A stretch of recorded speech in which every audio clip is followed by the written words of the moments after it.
ఓం నమ శ్రీ యతిరాజాయ వివేకానందసూరయే సచ్చిత్సుఖస్వరూపాయ స్వామినే తాపహారిణే.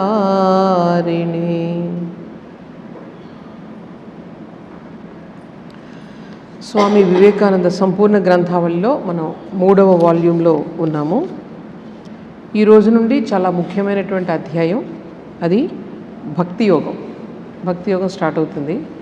భక్తి అంటే మనందరికీ అంటే చాలా సులభమైనది అర్థం చేసుకోవడానికి, అన్నిటికీ కూడా అది కొన్ని రోజుల వరకు అదే కొనసాగుతుంది.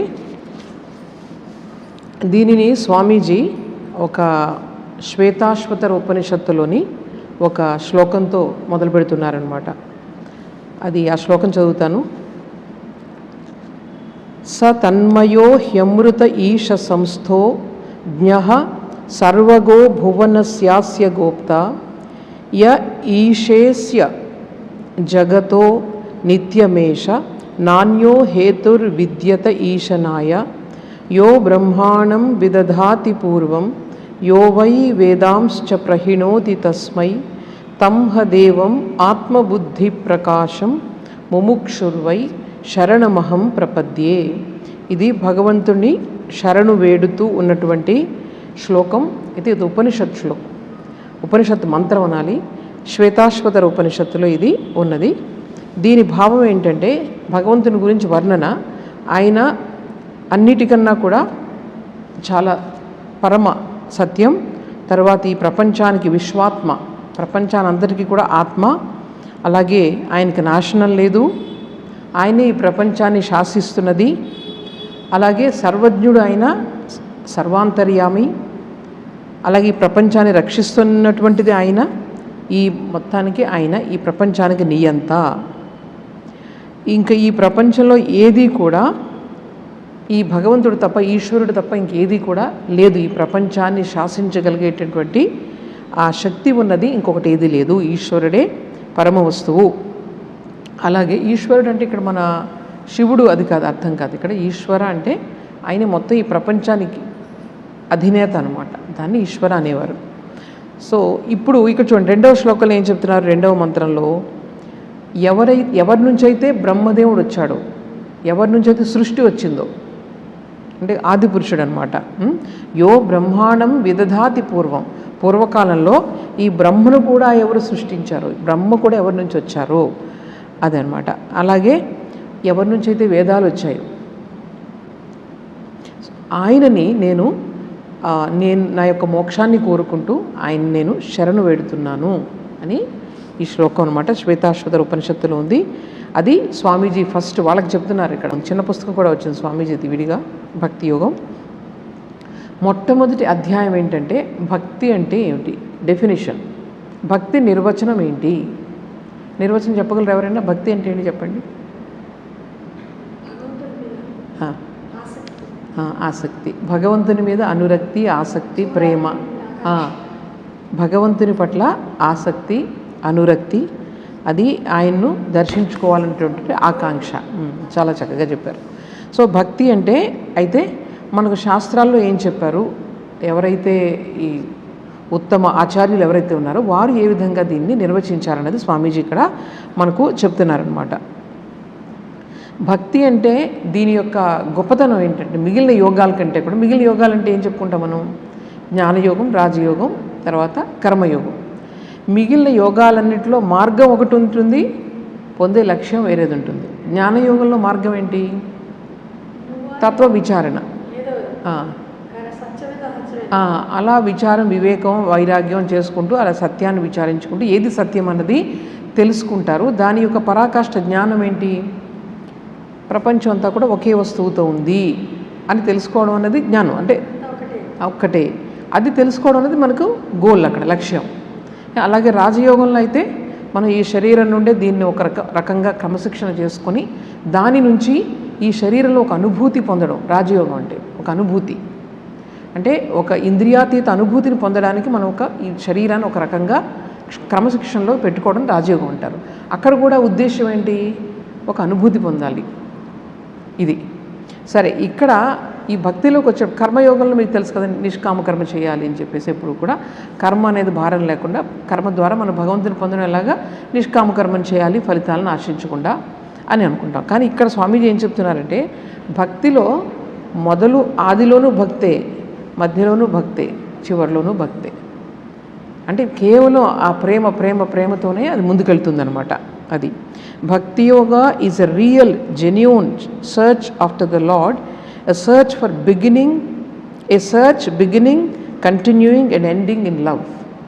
అది చెప్తున్నారనమాట. సో ఒక్క నిమిషం ఆ భక్తి, అందులో ఏమంటారు దాన్ని, పాగల్ అంటారు బెంగాలీలో, ఆ పిచ్చి, భక్తిలో పిచ్చి పట్టుకుంటే ఒక్క క్షణం అది వస్తే కనుక మీకు మొత్తం జీవితంలో మీ కర్మబంధాలన్నీ కూడా మొత్తం అయిపోతాయి అనమాట. జ్ఞానం ఇంకవి అవసరం లేదు.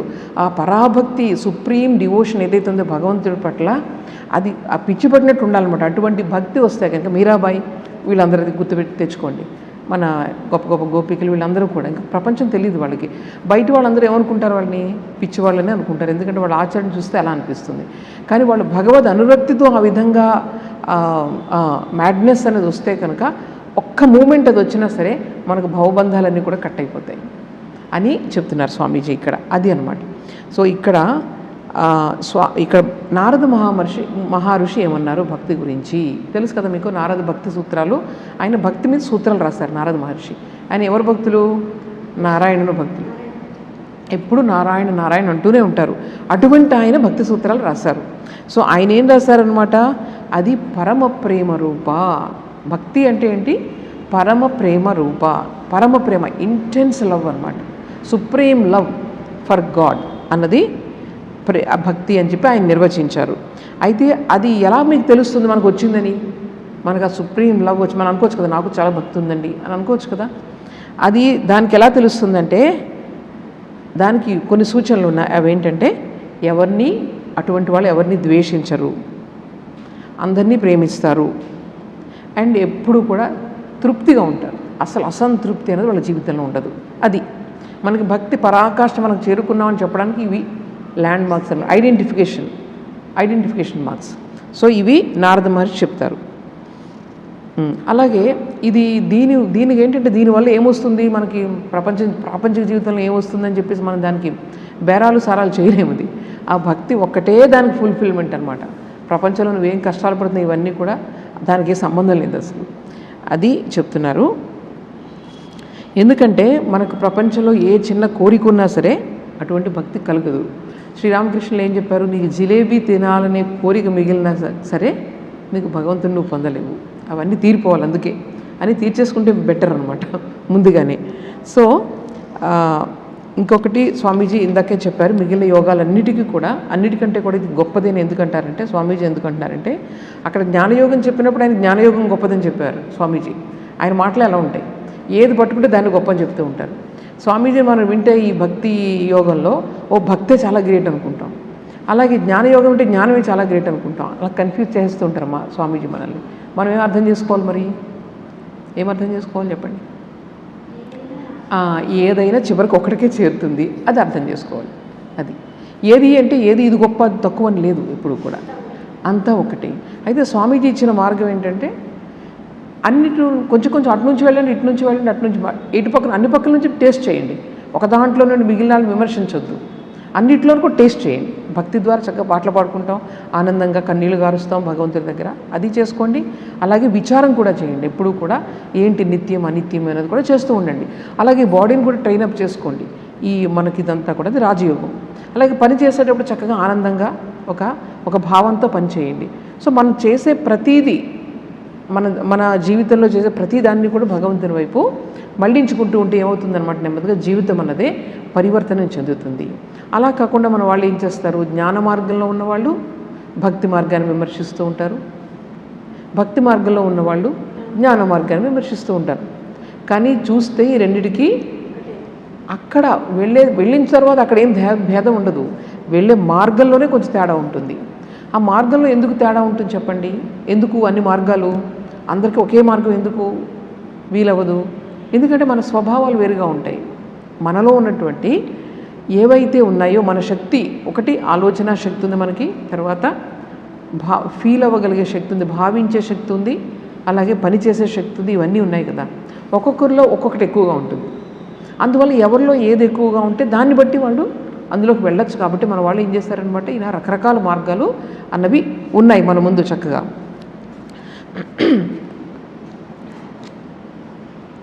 అలాగే ఈ శాండిల్య మహర్షి తర్వాత నారద మహర్షి భక్తి మీద సూత్రాలు రాశారు. శాండిల్య సూత్రాలను కూడా అంటారనమాట. అలాగే నారద భక్తి సూత్రాలను కూడా అంటారు. ఇవి భక్తి శాస్త్ర గ్రంథాలు. ఇవి చాలా అథెంటిక్ అనమాట. అసలు అందులో ఇంక అటు ఇటు ఉండదు. అయితే స్వామీజీ ఏం చెప్తున్నారంటే, ఈవెన్ ఎవరైతే జ్ఞాన మార్గంలో ఉన్నారో, వేదాంత మార్గంలో ఉన్నారో వాళ్ళందరూ కూడా ఈ భక్తి పైన వాళ్ళు కూడా కామెంట్ చేశారు, రాశారు. వ్యాస మహర్షి వీళ్ళందరూ కూడా జ్ఞానమే గొప్ప అని చెప్పినప్పటికీ కానీ వాళ్ళు భక్తి గురించి కూడా వాళ్ళు కూడా చెప్పారనమాట. ఇక భక్తి యోగం అనేది చాలా అర్థం చేసుకోవడానికి కానీ మనం ముందుకెళ్ళడానికి కానీ చాలా సులభమైనటువంటి మార్గం. ఎందుకని చెప్పండి? చాలా సులభం ఎందుకు చెప్పండి? విమర్శల గురించి కాదు. మనం రోజు మన కళ్ళతో అన్నీ చూస్తూ ఉంటాం, మనం భావిస్తాం, మనం ప్రేమిస్తాం, మనం ఇస్తాం, చేస్తాం, అన్నీ మనం రోజు ఏదైతే మనం చేస్తున్నామో వ్యావహారిక జీవితంలో అదే భగవంతుడి వైపు చూపిస్తాం అనమాట. అన్నీ చేసుకోవచ్చు మీరు చక్కగా, ఏది వదలక్కర్లేదు, వదిలే బాధ లేదు అక్కడ. అన్నీ చేసుకోవచ్చు, కానీ దాన్ని కొంచెం హయ్యర్ లెవెల్లో భగవంతుని ఆలోచిస్తూ చేసుకోమంటారు. ఫస్ట్ భగవంతుని ఆలోచిస్తూ ప్రతి పని చేసుకుంటుంటే నెమ్మదిగా దాని యొక్క స్థాయి, ఏ పని అయితే చేస్తున్నో దాని స్థాయి పెరుగుతూ ఉంటుంది. నెమ్మదిగా అదే మనకు తెలియకుండానే బంధాన్ని కట్ చేస్తూ ఉంటుంది. అందుకే శ్రీరామకృష్ణులు ఎంత దూరం వెళ్ళారంటే, ఒక ఆయన బాగా డ్రింకింగ్ అలవాటు ఉండేది, మద్యపానం అలవాటు ఉండేది బాగా. వాళ్ళ భార్య వచ్చి శ్రీరామకృష్ణుల వద్ద చెప్తుందనమాట, మీరన్నా చెప్పండి, ఆయన 24 గంటలు ఆయన ఇది బాగా మద్యం తీసుకుంటూ ఉంటారంటే. అయితే శ్రీరామకృష్ణులు ఏమంటారంటే, అతన్ని పిలిచి తీసుకో కానీ దేవుడికి పెట్టి తీసుకో. చూడండి, అది కూడా ఎందుకని చెప్పారు? అది దేవుడికి అవసరమా మనం ఇచ్చేది? కాదు కదా. ఎందుకంటే ప్రతిదీ ఏది చేసినా మనం భగవంతుడి పేరు మీద చేస్తే మన మనసు నెమ్మదిగా ముందుకెళ్తుందన్నమాట. నెమ్మదిగా ఆయన యొక్క భావం వచ్చే కొద్దీ ఇట్లాంటివి ఈ రంభ తిలోత్తమ ఏది నీకు గొప్పగా కనిపించింది ఈ ప్రపంచంలో అంటారు శ్రీరామకృష్ణులు. ఆ భక్తి పెంచుకోవడానికి ఏం చేయాలంటే మనం ఉన్న స్థాయి నుంచే, అలాగే పిల్లలు ఉన్నారు, మనకి మనవలు ఉన్నారు, వీళ్ళందరూ ఉన్నారు, చెప్తారు శ్రీరామకృష్ణులు ఏం చెప్తారు, నేను రోజు జపం చేస్తున్నప్పుడు మా మనవడు ముఖమే గుర్తొస్తుంది, నాకు భగవంతుని మొహం గుర్తు రావట్లేదని చెప్పేసి ఒక భక్తురాలు వచ్చి అడుగుతుంది. అడిగితే దానిదే ఉంది, ఆ అబ్బాయినే కృష్ణుడు అనుకో, నీకేంటి బాధ, హాయిగా మనకు చూడండి, ఇది నువ్వు ఎక్కడికి వెళ్తావు దానిలో భగవంతుని ఆపాదించుకో అందులో అని చెప్తారు. సో అందుకే మన వాళ్ళు పిల్లల్ని కృష్ణుడికి అలంకరించడం ఇవన్నీ కూడా భగవద్భావాన్ని మనం ప్రేరేపించడానికి అనమాట. సో వాళ్ళని నువ్వు అనుకో చేసుకుంటూ. అలాగే నాకు తినాలనుంది ఏది వదలమని చెప్పరు, చక్కగా చేసుకో, నైవేద్యం పెట్టుకో, తిను. తర్వాత ఈవెన్ అక్కడ మనకు బెంగాల్లో అదంతా కూడా మాంసం ఇవన్నీ కూడా నైవేద్యం పెడతారు, నైవేద్యం పెట్టి తర్వాత తింటారు. అంటే ఏదైతే నీ కోరిక ఉందో బలవంతంగా నువ్వు ఆపుకోలేవు, దాన్ని బలవంతంగా ఏది చేయకూడదు ఎప్పుడు కూడా. ఎప్పుడు నెమ్మదిగా దాన్ని చేస్తూ ఉంటే దీనిపైన ఇష్టం పెరిగే కొద్దీ, తూర్పు వైపు వెళ్ళే కొద్దీ పడమర అన్నది దూరం వెళ్ళిపోతుంది. కాబట్టి భగవంతుని వైపు వెళ్ళే కొద్దీ కూడా అవి కోరికలు అన్నవి నెమ్మదిగా వెళ్ళిపోతాయి. అందుకు సహజం అన్నమాట ఇది. ఇక్కడ మనకి చాలా సహజంగా మనం చేస్తూ ఉండొచ్చు. చాలామంది పూజలు చేస్తూ ఉంటారు. ఈరోజు ఏం చేశారు అంటే, ఈరోజు నాకు తినాలనిపించలేదు, అందుకని ఆయన కూడా ఏం చేయలేదు అంటే చెప్తున్నారు. అంటే నా వాళ్ళు భగవంతుడు ఆయన ఏం చేసిన అక్కడ భయం ఉండదు అసలు. సో అటువంటి భావంతో కూడా ఉంటారు. వాళ్ళకి ఆ రోజు ఏం తినాలనుకుంటే అదే పెడతారనమాట. అక్కడ భయం ఉండదు, అక్కడ ఏదో చేస్తారని ఈ భావం పెరుగుతూ ఉంటుంది. ఈ విధంగా రకరకాల నానా భావాలు మన యొక్క మానసిక స్థితిని బట్టి ఒక సంబంధాన్ని మనం భగవంతుడితో ఏర్పరచుకుంటే కనుక అది చాలా ఉంటుంది. అలాగే మనకి ఏదైనా కష్టం వచ్చింది జీవితంలో, కావాలి ఎవరొకళ్ళు, ఎవరికి చెప్పినా ఎవరిని నమ్మలేము మనం. ఎవరినో చెప్పారనుకోండి, ఇక్కడ నుంచి అక్కడ చెప్తారు, అక్కడ నుంచి ఎక్కడ చెప్తారు, ఎవరిని నమ్మలేము. అందువల్ల ఒక్క నమ్మగలిగిన వాళ్ళు ఎవరంటే భగవంతుడు, అది ఎవరు ఇక్కడే ఉన్నారు. కాబట్టి ఆయనకు ఒక రూపానికి అమ్మ అని చెప్పి ఆవిడకి చెప్పుకున్నాం అనుకోండి, బయటికి ఎక్కడ వెళ్ళదు, దానికి సొల్యూషన్ వస్తుంది. మనం ఏం చేస్తాం, అట్లా చేయకుండా నలుగురికి చెప్తాం, దానివల్ల ఎప్పుడూ ఏ రోజు ఉపయోగం లేదు. అందువల్ల ఈ భగవంతుడికి మనం చెప్పడం వల్ల ఏమవుతుంది, మన యొక్క మనసు భారం తగ్గుతుందన్నమాట. చాలామంది ఏం చేస్తారు తెలుసా, రోజు డైరీ రాస్తారు భగవంతుడికి మాట్లాడుకుంటున్నట్టు ఇంకంతా కూడా. ఎందుకంటే ఎవరు చివరికి మనకు అర్థమవుతుంది ఎవరు మన వాళ్ళు కాదు. ప్రపంచంలో ఎంతైనా సరే అక్కడ ఏదో ఒక లోపం ఉంటుంది, మనిషిలో ఏదో ఒక లోపం ఉంటుంది, ఎప్పుడు ప్రమాదం అది. సో అందువల్ల ఎప్పుడు కూడా వీళ్ళు ఏం చేస్తారనమాట, డైరీ రాసి నెమ్మదిగా దాన్ని మళ్ళీ చింపేస్తూ ఉంటారు. ఒకసారి మనసంతా భారం తగ్గిపోతూ ఉంటుందన్నమాట. సో ఈ విధంగా కూడా మనం చెయ్యొచ్చు, చాలా సులభమైన పద్ధతి, అందుకే భక్తి అన్నది. అయితే ఇందులో కొన్ని ప్రమాదాలు కూడా ఉన్నాయి. అదేంటంటే చాలా మనం దాన్ని ఏమంటారంటే, ఇప్పుడు మనం చూస్తాం కదా, నా దేవుడే గొప్ప, అటాచ్మెంట్ ఎక్కువైపోతుంది. ఇప్పుడు కృష్ణుడే అనుకోండి, కృష్ణుడు తప్ప ఇంకెవరు కాదు, ఇంకొకరు ఎవరైనా వేరే పేరుతో అంటే కనుక వాళ్ళకి కోపం వస్తుంది, వినలేం. సో అందువల్ల దాన్ని ఏమంటారంటే బెంగాలీ భాషలో గొడామి అంటారు. సో అది నాదే కరెక్ట్ అనుకునే భావం, ఒక సెక్టేరియన్ ఇదనమాట. సెక్టేరియన్ అంటారు, అంటే మేమందరూ ఒక వాళ్ళు చెందిన వాళ్ళు, వేరే వాళ్ళు వేరు అన్నది. ఇప్పుడు ప్రపంచంలో గొడవలన్నీ దానివల్ల వస్తున్నాయి కదా. బాగానే ఉంది. ఇప్పుడు నేను రామకృష్ణ వారికి చాలా, నాకు ఆయన అంటేనే ఇష్టం, బాగానే ఉంది. అది చూసి ఎదుటి వాళ్ళు వేరే వాళ్ళైతే వాళ్ళని దూరంగా పెట్టడం ఉండకూడదు కదా. ఎవరైతే భగవంతుని మీద నిజంగా భక్తి భావం అన్నీ ఉన్నాయో వాళ్ళందరూ భగవంతుని దగ్గరగా ఉన్నట్లే కదా. వాళ్ళు ఎవరిని ఆరాధించినా ఇది రాకూడదు అనమాట. అందుకే మన దాంట్లో ఇష్టదేవత అనే ఒక వర్డ్ ఉంది, అది కూడా తర్వాత స్వామీజీ వివరిస్తారు. అంటే ఇక్కడ చూడండి, ఇక్కడ మనకు అటువంటి భేదం ఉండదు. వేరే వాళ్ళు దేనికన్నా చేసినా మనం, ఎందుకంటే ఎలా వెళ్ళినా వాళ్ళకి ఇష్టమైంది కాబట్టి దాంట్లోంచి వెళ్తున్నారు, ఎలా వెళ్ళినా భగవంతుని చేరుకోవడమే ప్రధానమైనది అన్నది మనకు బాగా అందరికీ అర్థమైంది. అంతకుముందు కొన్ని సంవత్సరాల క్రితం మేబీ ఎవరు శైవులు వైష్ణవులు వీరిద్దరూ కూడా డైరెక్ట్గా ఎవరు కొట్టుకోలేదు, కానీ భాషల ద్వారా వాళ్ళ యొక్క గ్రంథాల ద్వారా వాగ్యుద్ధాలు చేసుకుంటూ ఉండేవారు శైవులు వైష్ణవులు ఒకప్పుడు. అది ఒక్కటి తప్ప మన భారతదేశంలో ఎప్పుడు కూడా ఇలాగ వర్గీయ భేదాలు, ఇది నాకు ఇందాక నుంచి గుర్తురాలేదు మాట, ఆ వర్గీయ భావాలు అన్నది భారతదేశంలో చాలా తక్కువ అనమాట. నిష్ఠ అంటే నా యొక్క సాంప్రదాయంలో నాకు నిష్ఠ ఉండడం మంచిదే, కానీ ఆ నిష్ఠ అన్నది ఎదుటి వాళ్ళని మనం నిందించేలాగా ఎప్పుడు కూడా ఉండకూడదు అని చెప్తున్నారు.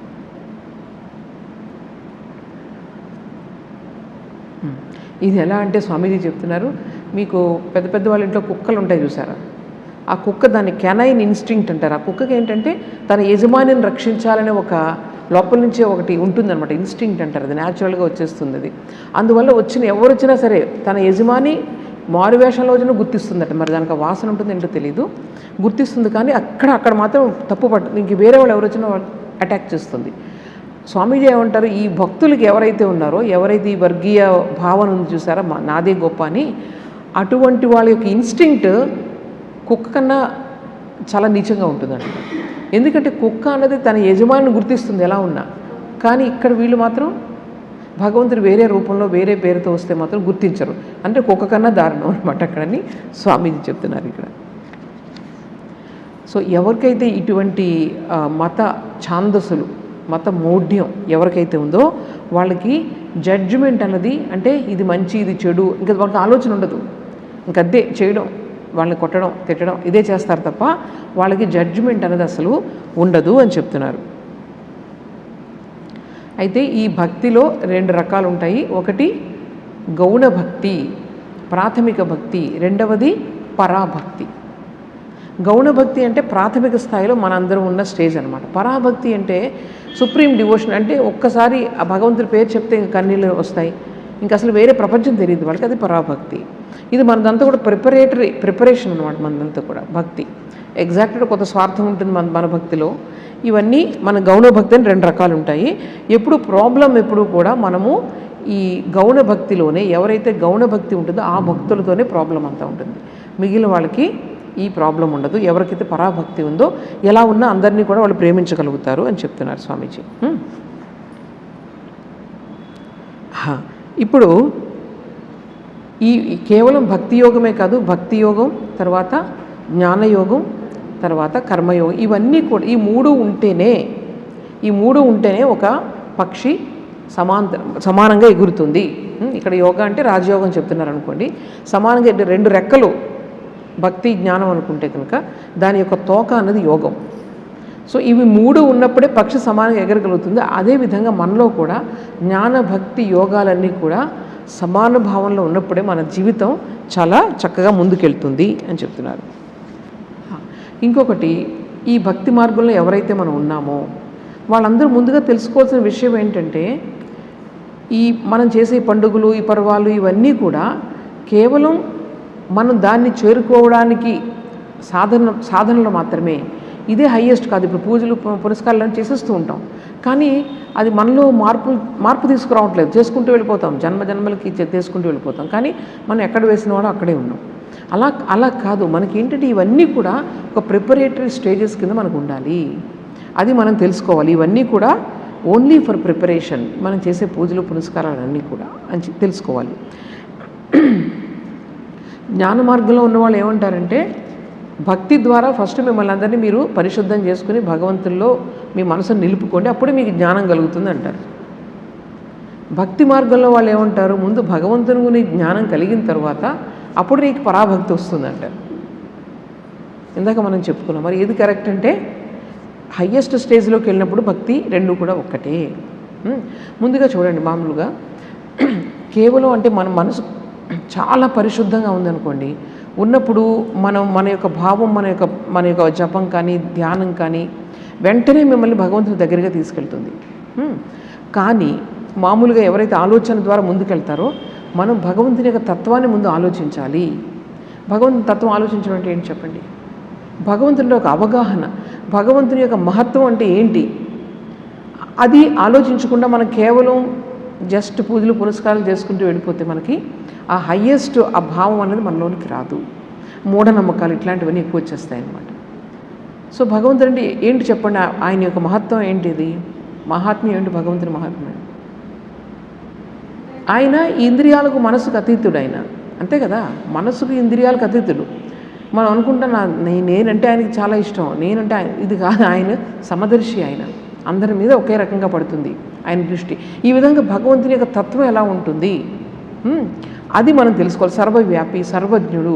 ఆ సర్వవ్యాపి సర్వజ్ఞుడు అంటే అర్థం ఏంటి? ఇక్కడ ఉన్నాడు అంటే అర్థం ఏంటి చెప్పండి? మరి కనిపించట్లేదు ఎక్కడ అక్కడ ఉంటే? అది మన యొక్క ఆ దృష్టి మనకు కరెక్ట్గా ఉంటే, జ్ఞానమయం చేసుకుంటే కానీ భగవంతుడు ఎక్కడైనా కనిపిస్తాడు. సర్వవ్యాపి సర్వజ్ఞుడు అంటే కేవలం మన మనసంతా కూడా మొత్తం ప్రపంచంతో నిండిపోయి భగవంతుడు కనిపించమంటే కనిపించడు. కానీ ఆయన లేకుండా ప్రపంచమే లేదు, ఆయన లేకుండా ప్రపంచమే లేదంటున్నారు. దానికి అర్థం ఏంటి? ఎలా చెప్తాం అది? ఆయన లేకుండా భగవంతుడే లేడు అంట. అది సారీ, ఏ వస్తువు లేదు ఈ ప్రపంచంలో, దేనికి లేదంటే ఎలా ఉన్నారు ఆయన?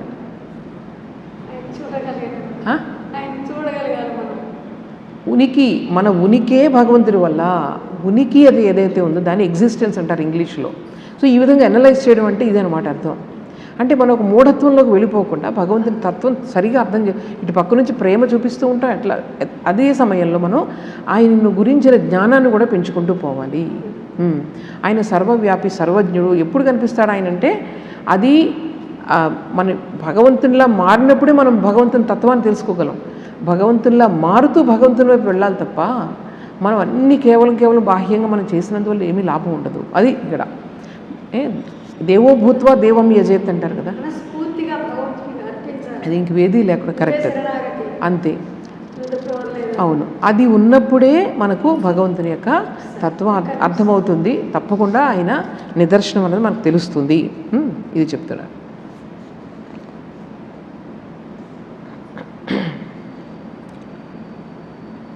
ఆ తరువాత ఈ భక్తి పైన వివిధ ఆచార్యులు చెప్పినటువంటి విషయాలు చెప్తున్నారు. శంకరాచార్యులు వారు ఆవృత్తి రసకృదుపదేశాత్ అని ఒక సూత్రం ఉంది. ఆ సూత్రాన్ని చెప్తూ శంకరుల వారు ఏం చెప్పారన్నది మన స్వామీజీ చెప్తున్నారు ఇక్కడ. ఇప్పుడు మామూలుగా మనం ఏమంటాము, ఎవరికైనా ఒక గురువు గారిని మనం ఇష్టపడుతున్నాము అనడానికి తార్కాణం ఏంటి? ఆయన్ని ఫాలో అవుతాం, ఆయన ఉపదేశాలను ఫాలో అవుతాం, ఆయన చెప్పింది వింటాం, అవునా కదా? సో గురువు గారికి నేను అనుగతంగా ఉన్నాను అనడానికి తార్కాణం ఏంటి? నేను ఆయన చెప్పిన దాన్ని ఫాలో అవుతున్నాను అంటాం. ఇదంతా శంకర్ల వారి భాష ఇది. అలాగే ఒక భార్య, పతివ్రత అయిన భార్య ఎప్పుడూ భర్తనే ధ్యానిస్తూ ఉంది అని చెప్తూ ఉంటాం. అంటే ధ్యానిస్తూ ఉందంటే అర్థం ఏంటి? ఎప్పుడు అదే ఆలోచనలో ఉంది, ఏ పని చేస్తున్నా అదే ఆలోచన వస్తుంది. సో ఇవి రెండు భక్తి అంటే ఏంటి? నెమ్మది ఎవరినైతే మనం ప్రేమిస్తున్నామో వాళ్ళని అనుసరించాలి. అలాగే ఇంక రెండవది ఎప్పుడూ ధ్యానిస్తూ ఉండాలి. భగవంతుణ్ణి, మనుషులు కాదు ఇక్కడ, భగవంతుణ్ణి ధ్యానించాలి. సో ఇవి రెండు మన యొక్క ప్రాపంచిక ఉదాహరణలు పెట్టుకొని ఆయన ఉదాహరణలు చెప్తున్నారనమాట. సో ఇవి రెండు మనం గుర్తుపెట్టుకోవాలి. ఇప్పుడు చూడండి, ఇక్కడ చాలా ఇంపార్టెంట్ పాయింట్ ఇది. అంటే మనం గుర్తు తెచ్చుకుంటూ ఉంటాం, మన ఇష్టమైన వాళ్ళు గుర్తు తెచ్చుకుంటూ ఉంటాం కదా. ఆ గుర్తు తెచ్చుకోవడం అనేది ఆల్మోస్ట్ చూడడంలాగే అయిపోతుంది. అంటే ఎంతసేపు ఏది చూసినా మన గోపికలు ఏం చేసేవారు, ఎక్కడ చూసినా కృష్ణుని చూసేవారు. వాళ్ళల్లో కూడా కృష్ణ, వాళ్ళ దేహాలను మర్చిపోయారు. చాలా విచిత్రం వాళ్ళ యొక్క ప్రేమను మీరు ఆలోచిస్తే ఎక్కడ చూసినా కృష్ణుడే. ఇంకా అలా ఉండేదన్నమాట. అంటే వాళ్ళు మనసులో ఫస్ట్ మెమరీ, ఆ మెమరీ నుంచి గుర్తు తెచ్చుకుంటూ ఉన్నారు. ఆ గుర్తు తెచ్చుకున్నది ఏమైపోయింది అనమాట, ఇంకా అంత కంటిన్యూస్ అయిపోయింది. ఇంకా వాళ్ళని ఎప్పుడు కళ్ళకే కనిపిస్తూ ఉన్నారు. రామకృష్ణుల వారి కాలంలో ఎవరు, గోపాలేరమ్మ, మీకు తెలుసు కదా. గోపాలేరమ్మ ఆవిడ విధవ, చిన్నప్పుడే భర్త చనిపోయారు, వితంతువు. ఆవిడ ఎప్పుడు కృష్ణుడే అలా పూజ చేశారు. ఎప్పుడు ఆవిడ అలా పరుగులు పెడుతూ ఉండేవారట. గంగా తీరంలో మన దక్షిణేశ్వర మఠానికి దగ్గరలోనే ఉంది ఆవిడ ఉన్న ప్రదేశం అనమాట. స్వామీజీ వాళ్ళందరూ వెళ్ళి చూసొచ్చారు ఆవిడ్ని. అంటే ఎంత ఇంకా ఆవిడ కష్టమే ఉంటుంది చెప్పండి. అసలు జీవితాంతం ఇంకా ఎక్కడ చూసినా కృష్ణుడే. ఆ చిన్న గది, ఆ గదిలో ఎప్పుడు తిరుగుతూ ఉండేవాడు. కొట్టేవారట ఆవిడ సరిగ్గా తింటం లేదని, అన్నీ చేసేవారు. మనకేం కనిపించదు. అంటే భావలోకం అన్నది ఎంత డీప్గా అయిపోతుందో ఇక్కడ అదే చెప్తున్నారు. When remembering becomes as good as seeing. అంటే మీరు గుర్తు తెచ్చుకోవడం అన్నది ఇంకా ఆల్మోస్ట్ చూస్తున్నట్లే అలా నిండిపోతుంది అనమాట మైండ్. ఆ విధంగా వచ్చినప్పుడు మీకు దర్శనాలు కలుగుతాయి. అది ఇక్కడ చెప్పడం. ఇది చాలా వెంటనే మీకు ఆ సాక్షాత్కారం అనేది కలుగుతుంది. So that memory has attain to the highest of what is as good as perception. అంటే మనం ఇలా గ్రహిస్తున్నాం కళ్ళతో, ఆ మెమరీ ఏమైందనమాట, ఇంక జస్ట్ మనకు సొంత కళ్ళతో చూస్తున్నట్లే అంత తీవ్రం అయిపోయింది. మామూలుగా అయితే కనిపిస్తుంది, మామూలు కళ్ళకి కనిపిస్తుందా అంటే శ్రీరామకృష్ణ ఈ కళ్ళతోనే చూడొచ్చు అంటారు ఆయన. కానీ ఈ మనలాంటి కళ్ళు ఆయనవి, జ్ఞానాంజన. ఆయన మామూలుగా అంటారు ఈ కళ్ళతోనే నేను చూశానంటారు శ్రీరామకృష్ణులు. కానీ భగవద్గీతలో దివ్య చక్షు ఇస్తున్నానంటారు ఆయన. దివ్య చక్షువులు నీకు ఇస్తున్నాను అని అర్జునుడితో అంటారు. ఆల్రెడీ ఎవరిదైతే భగవద్ దృష్టి పాతుకుపోయిందో లోపల, ఇంకా వాళ్ళ దివ్య చక్షువులు ఏంటో అది చూసినా భగవంతుడిని చూస్తున్నారు. అందుకే శ్రీరామకృష్ణుడు నేను ఈ కళ్ళతోనే చూడగలను ఆయన. చూడగలవు నువ్వు, ఇంకా స్పష్టంగా చూడగలవు అంట ఆయన. ఒకసారి ఆలోచించండి ఎంత అది డీప్గా వెళ్ళిపోయింది సంస్కారం అనేది. ఒక్కసారి అంటే ఇంక వేరే లేదు,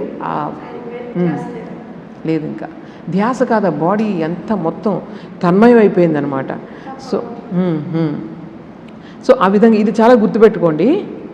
అది ఎలా అయిపోయిందంటే ఆల్మోస్ట్ ఇంకా ఆ గుర్తు రావడం అనేది చూడడంలాగా అయిపోయిందంటే ఏంటి, ఎదుటి ఏమీ కనిపించట్లేదు, జస్ట్ ఆ భగవంతుడే కనిపిస్తున్నాడు. అది చాలా ఉత్తమమైనటువంటిది.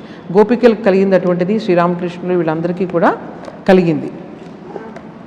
అంత మనం కలిగితే మనం తట్టుకోలేము, ఒకసారి ఏదైనా అయితేనే తట్టుకోలేము. సో మహానుభావులకి అట్లా ఎప్పుడు అంటే ప్రపంచాన్ని మర్చిపోవడం అంత ఈజీగా చెప్పండి. మన ఎవరు స్వామి వివేకానందే అన్నారు, ఒకసారి అనుభూతి కలిగింది అంతా చూసి, అయ్యి బాబాయ్ వెంటనే నాకు ఏమైపోయింది నాకు తండ్రి నాన్నగారు ఉన్నారు, అమ్మ ఉన్నారు, ఏంటి మీరు ఏం చేసేస్తున్నారు అన్నారు. తట్టుకోలేము అది. అలాగే ఆ రోజు కల్పతరు దినోత్సవం రోజు ఒక ఆయనకి అలాగే మొత్తం ఇంకా జపం వచ్చేస్తుంది, ఎక్కడ చూసినా శ్రీరామకృష్ణులే కనిపిస్తున్నారు. ఇంకా ఆయన సాయంకాలం అయ్యేటప్పుడు నాకు ఏం చేశారు మీరు, నాకు వద్దని చెప్తే మళ్ళీ మామూలు స్థితికి తీసుకొచ్చేస్తారు. తట్టుకోలేము మనం, ఎందుకంటే మనకున్న అటాచ్మెంట్ అటువంటిది. మనం కూడా అంతే, అలాగే ఉంటుంది. మనం అనుకుంటాం మన నోటి మాట అంతే, భగవంతుడు కావాలి అనుకోవడం నోటి మాటే మంది. సో నిజమైన తీవ్రమైన ఆకాంక్ష ఉంటే కనుక అది, అందువల్ల అందరూ తట్టుకోలేరు అది, ఆ అనుభూతి అన్నది. కానీ దట్ ఈస్ ద హైయెస్ట్.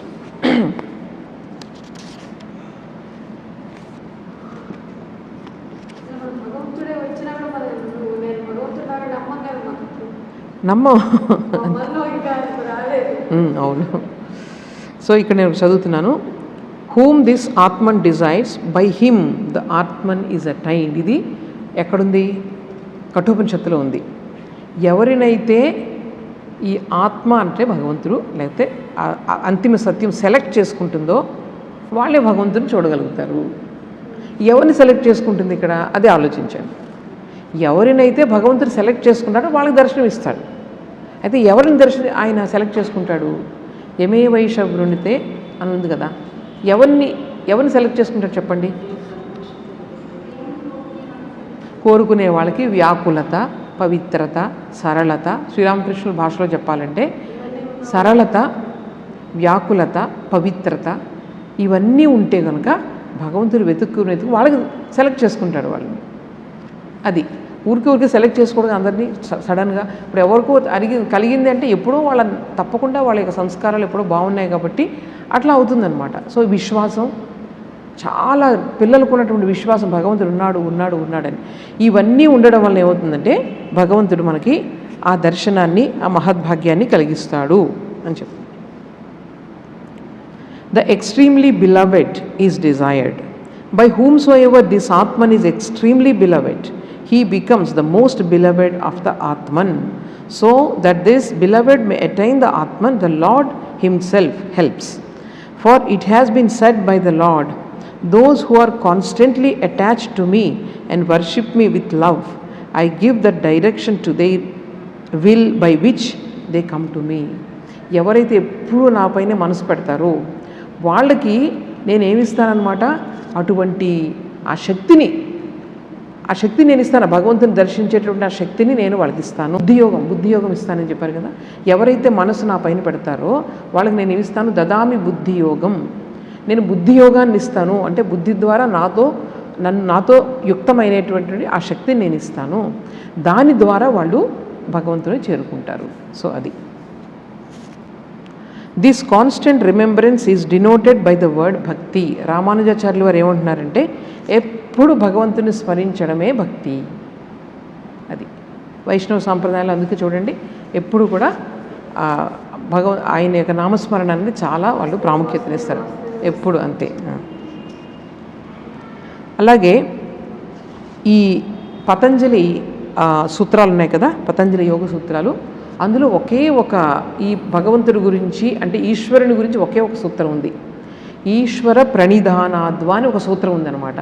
అంటే భగవంతుడి యొక్క శరణాగతి వల్ల, భగవంతుడికి శరణాగతి అయితే కనుక మనకి ఈ హయ్యెస్ట్ వాల్యూస్ అన్నీ మనకు కనిపిస్తాయి అని ఉంది అందులో. దానిపైన వ్యాఖ్యానిస్తూ వీళ్ళు ఏం చెప్తారంటే ఈ ప్రణిధాన అన్నది ఏంటంటే ఈజ్ దట్ సార్ట్ ఆఫ్ భక్తి in which without seeking results such as sense enjoyments etcetera all works are dedicated to that teachers of teachers. So ఈ ప్రణిధాన, ఈశ్వర ప్రణిధాన అంటే ప్రతి దానికి భగవంతుని మీద ఆధారపడను. మన యొక్క ఈ ఇంద్రియ భోగాలు, తర్వాత దేనికన్నా సరే ఫలితాన్ని ఆశించకుండా ఈ పనులు చేయడం, ఇలాంటి వాటి వల్ల ఏమవుతుందన్నమాట మనకు ఈ యొక్క భగవంతుని యొక్క శరణాగతి ద్వారానే భగవంతుడు లభిస్తాడు అన్నది దీన్ని వ్యాఖ్యానించారన్నమాట. భోజ అనేటువంటి కామెంటేటర్ ఆయన వ్యాఖ్యానించారు. తర్వాత భగవాన్ వ్యాస ఏమంటున్నారంటే the form of bhakti by which the mercy of the supreme Lord comes to the yogi. ఎవరైతే సాధన చేస్తున్నారో, యోగాభ్యాసం చేస్తున్నారో, సో వాళ్ళకి వస్తుందట ఈ పరమభక్తి అన్నది వాళ్ళకి వస్తుంది. ఎవరైతే యోగ సాధనలో ఉన్నారో వాళ్ళకి పరమభక్తి వస్తుంది. ఆ పరమభక్తి వచ్చినప్పుడు వాళ్ళకి ఏం కావాలంటే ఆ కోరికలు భగవంతుడు తీరుస్తాడట.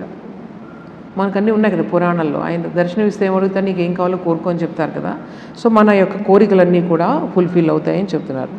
అలాగే శాండిల్య మహర్షి ఏం చెప్తున్నారు, భక్తి is intense love for God. Same thing ఆయన నారద మహర్షి ఎలా చెప్పారో ఆయన కూడా అదే చెప్తున్నారు అనమాట. అయితే వీటన్నిటికంటే కూడా అత్యుత్తమమైనటువంటి నిర్వచనం ఎవరిచ్చారంటే ప్రహ్లాదుడు ఇచ్చాడు.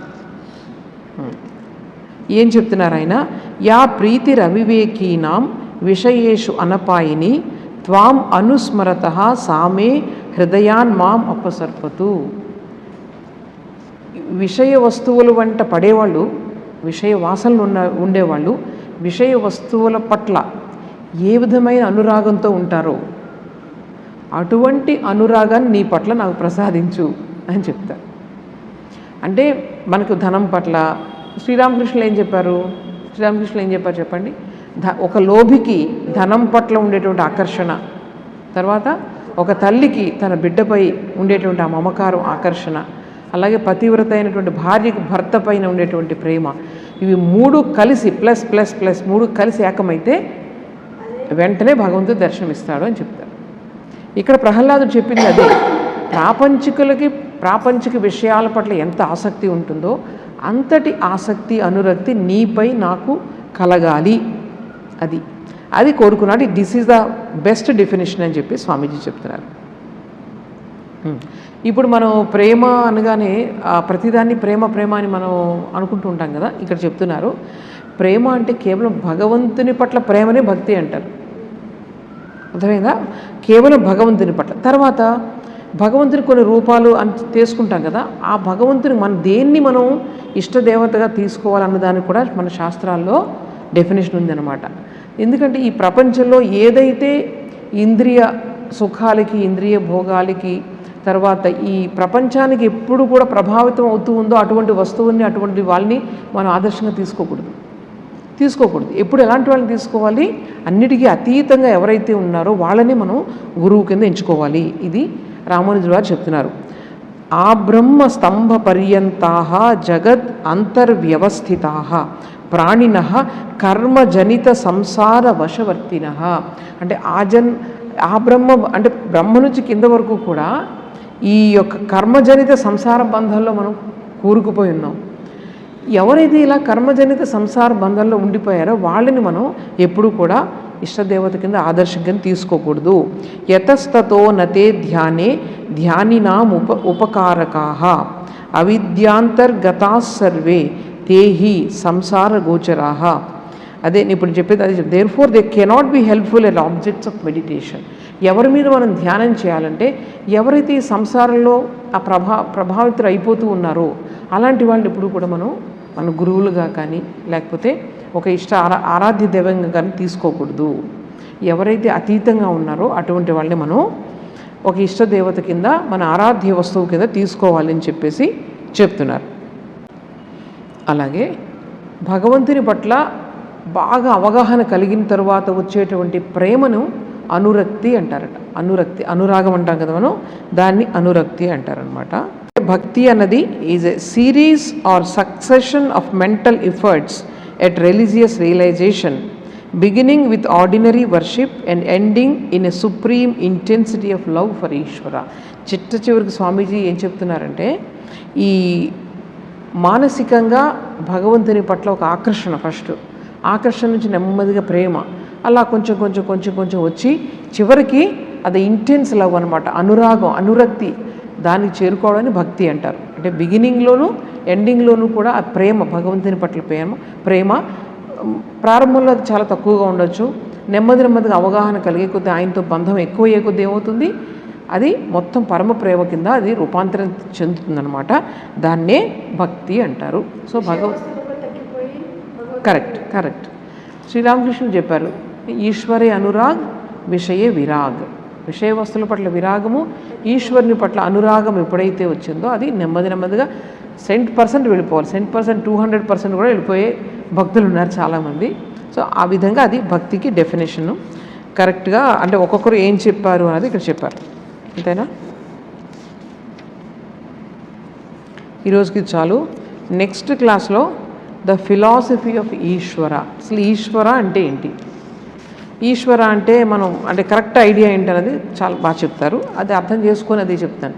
ఫస్ట్ అర్థం చేసుకొని దాని తర్వాత మనం చేసుకుంటే మూఢనమ్మకాలు, ఈ భయాలు, ఆందోళనలు ఇలాంటివి రావు అనమాట. చాలా మంది భయపడిపోతాం కదా, ఏ దోషం, ఇది చేస్తే అది అవుతుందా, అది చేస్తే ఇది అవుతుందా. లేదు, కరెక్ట్గా మనం అర్థం చేసుకుంటే అసలు భగవంతుడు అంటే ఏంటి, మనం అంటే ఏంటి, మనకున్న రిలేషన్ ఏంటి, ఇవన్నీ కూడా కొంచెం మనం అవగాహన చేసుకొని తర్వాత భగవద్ ఆరాధన చేస్తే కనుక ఆ భక్తి చాలా తొందరగా ఫలిస్తుంది. ఇది సంగతి. సో ఏమన్నా ఉంటే అడగండి. ఇవి చిన్నవే ఉంటాయి. అంటే ఒక్క టాపిక్ ఒకసారి చెప్పుకుంటే బాగుంటుందని నేను ఎక్కువ చెప్పట్లేదు. తర్వాత మళ్ళీ ఈశ్వర అనేది మళ్ళీ ఇంకో టాపిక్ ఉంది.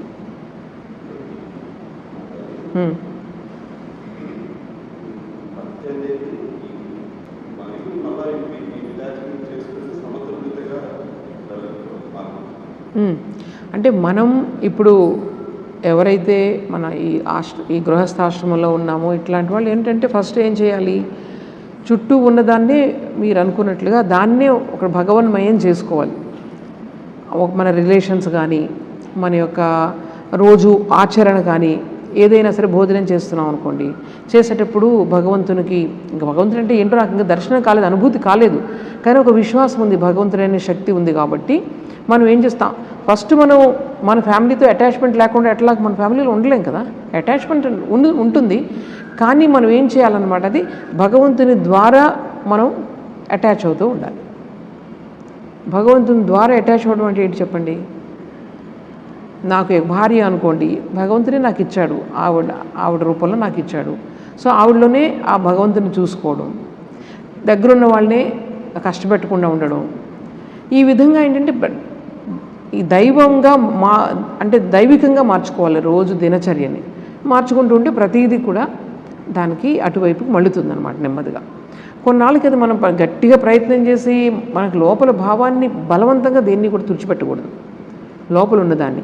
అదేదో ఆ మార్గంలో వెళ్తే చాలా బాగుందని చెప్పేసి నేను ఆ మార్గంలో వెళ్ళిపోకూడదు. నాకు ఏం కావాలి, నేనేం కోరుకుంటున్నాను జీవితంలో, అది చాలా స్పష్టంగా ఉండాలి. మనం ఏదైనా మార్గాన్ని మనము తీసుకుంటున్నప్పుడు కానీ, ఏదైనా గృహస్థాశ్రమానికి వెళ్తున్నారు, దాని ముందు కూడా ఆలోచించాలి, నా మనసు ఎలా ఉంటుంది, కొంచెం ఊహించుకోవాలి, ఇట్లాగా ఎలా ఉంటుంది, దాన్ని ఏ విధంగా నేను చేసుకోగలను, ఇవన్నీ కూడా చేసుకుని, అంటే భగవత్ సాక్షాత్కారమే మనకు జీవితంలో ఉద్దేశం అయితే కనుక ప్రతిదీ మనం ఆలోచించి అడుగు వేయాలి. వేసి దానిని పైకి, కొంతమందికి అనుకూలంగా లేకపోవచ్చు గృహస్థ వాతావరణం, లేకపోయినప్పుడు ఒక పక్క నుంచి అక్కడ బ్యాలెన్స్ చేసుకుంటూ ఇటు పక్క నుంచి చేసుకుంటూ ముందుకెళ్ళాలి, భగవంతుని ప్రార్థించుకుంటూ. అయితే ఒకటి, ఎప్పుడు కూడా ఎవరితోనూ గొడవలు పెట్టుకొని అట్లా మన మనసు ఇంకా తయారు కాలేదు, ఊరికే గొడవలు పెట్టుకొని ఇల్లు వదిలేసి వెళ్ళిపోయి నాకు భక్తి, ఇదంతా సరికాదు. అది అర్థమైందా? ఇప్పుడు మనకు నిజంగా వైరాగ్యం అంత ఎక్కువగా వచ్చేస్తే కనుక మనము తొందరగా అర్థం చేసుకుంటారు అందరూ కూడా. మనం సగం ఉన్నప్పుడే ఇతరులను బాధపెడుతూ ఉంటాం.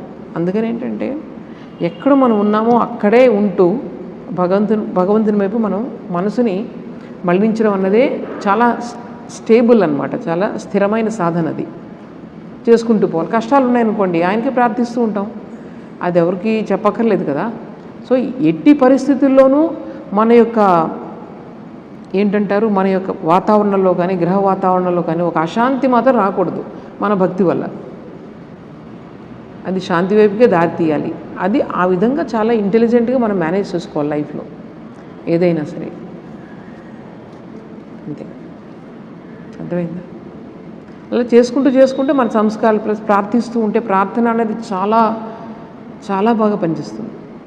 మన వ్యాకులత, నిజంగా మనకి ఏది కావాలో అది మనకు వ్యాకులతతో ప్రార్థిస్తే కనుక తప్పకుండా మీకే అర్థమవుతుంది, తప్పకుండా వింటనే. అది ఎందుకంటే కనెక్షన్ ఉంది కదా, మొత్తం యూనివర్సల్ దాంతో మనకు కూడా కనెక్షన్ ఉంది. ఆ కనెక్షన్ అనేది మన యొక్క భావం కరెక్ట్గా ఉంటే కనుక అది తప్పకుండా ఫలిస్తుంది అన్నమాట. అది చెప్పు, దగ్గరికి రా.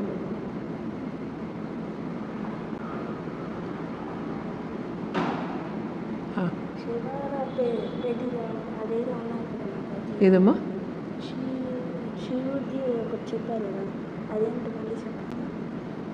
శివుడిది ఏం చెప్పాను నేను? ఈశ్వర శివుడు ఒకటి కాదన్నా అన్నాను. అదా? ఈశ్వర ప్రణిధానాద్వ అంటే ఈశ్వర శరణాగతి ద్వారా అని అర్థం. ఈశ్వరునికి అంటే భగవంతునికి శరణాగతి అంటే ఏంటి? ఏం జరిగినా జీవితంలో ఆయన యొక్క దానివల్లే జరుగుతుంది, మంచి కానీ చెడు కానీ అంతా కూడా ఆయన వల్లే జరుగుతుంది అని తెలుసుకోవడం శరణాగతి అంటే. అది శరణాగతి అంటే అదనమాట. అప్పుడు ఏం చేస్తాం మనం, మనకి ఫేవరబుల్గా ఉన్నా అన్ఫేవరబుల్గా ఉన్నా మనం ఏం చేస్తాం అనమాట, ప్రశాంతంగా ఉంటాం. ఎందుకంటే ఆయనే ఇస్తున్నారు. ఎందుకు మనకి ఈరోజు మంచి జరుగుతుంది, రేపు చెడు జరుగుతుంది, ఎందుకంటే నేను చేసుకున్న దానికే నాకు జరుగుతుంది. ఇది అర్థం చేసుకోవడం అంటే. ఈ జ్ఞానం ఉంటే ఏమవుతుందంటే మనకి కేవలం చాలామంది ఏం చేస్తారంటే భక్తి, నాకు ఆ కోరికలు తీరలేదు కాబట్టి ఆ భగవంతుని వదిలేస్తారు కదా, వేరే దానికి వెళ్తూ ఉంటారు. ఇలాంటివి జరగవు. ఈ అవగాహన అనేది చాలా ఇంపార్టెంట్ అనమాట, ఎందుకు అన్నది. సో అది అర్థమైందా గౌతమ్? ఈశ్వర ప్రణిధానాద్వ అని ఒక సూత్రం ఉంది పతంజలి యోగ సూత్రాల్లో. అందులో ఈ యొక్క మనకి అనుభూతి భగవంతుని కృప వల్ల, భగవంతుని శరణాగతం అవడం వల్ల కూడా కలుగుతుంది. కేవలం మనం ఈ రాజయోగం చెప్తారు ఆయన మధ్యలో ఈ మాట. అంటే చూడండి, భగవంతుని యొక్క కృప కలిగిన ఇది కలుగుతుందంటే భగవంతుని కృప ఎలా కలుగుతుంది? మళ్ళీ దానికి మనకు అర్హత సంపాదించుకుంటేనే కదా అది. సో మనం అలా పవిత్రంగా చేసుకుంటూ పోవాలి మనసుని. అది చేసుకుంటూ పోతే అది జరిగేది ఏదో ఒక టైంలో జరుగుతుంది. అది ముందు నుంచి ఎక్స్పీరియన్సెస్ గురించి అట్లాగా మనము చాలామంది ఏంటంటే ఇందులో పడిపోతూ ఉంటారు. అది చిన్నదేదో జరుగుతుంది, అదేదో నాకు అయిపోయిందని అనుకుంటారు. చాలామంది అట్లే అక్కడే ఆగిపోతారనమాట.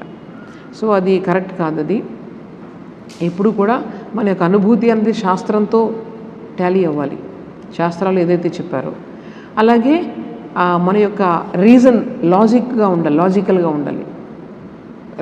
ఉండాలి. మనకు వచ్చిన ఏదైతే అనుభూతి ఉందో అది బియాండ్ లాజిక్, మనసుతో కాదు. కానీ మన ఇల్లాజికల్గా ఉండకూడదు అనమాట మనకు వచ్చింది అనుభూతి. సో ఇవన్నీ కొన్ని ఉన్నాయి. అలాగే మనకు డైలీ మన జీవితంలో మనం ఎప్పుడు కూడా నిస్వార్థంగా ఉండాలి. నిజంగా అనుభూతి కలిగితే నిస్వార్థంగా ఉంటారు వాళ్ళు.